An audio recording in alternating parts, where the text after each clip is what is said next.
අපි දූලි ඇල්ලේ ජල ක්‍රීඩා කරපු විදිය තමයි මේ ඔයාලා දකින්නේ. ඉතින් අපි හැමෝම වතුරට බැහැලා හරිම සතුටින් සෙල්ලම් කළේ. පේනවා නේද? අපි සතුටින් ඉන්න විදිය. ඔයාලත් එන්න මේ සතුට විඳ ගන්න.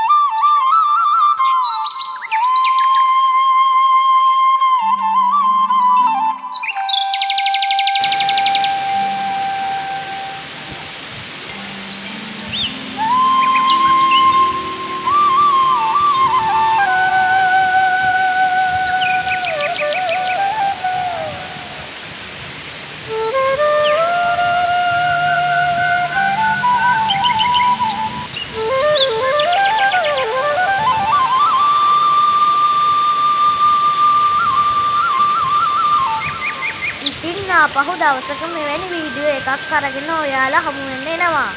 එතකන් ඔයාලා පරිස්සමින් ඉන්න. ඔයාලා හැමෝටම බුදු සරණයි.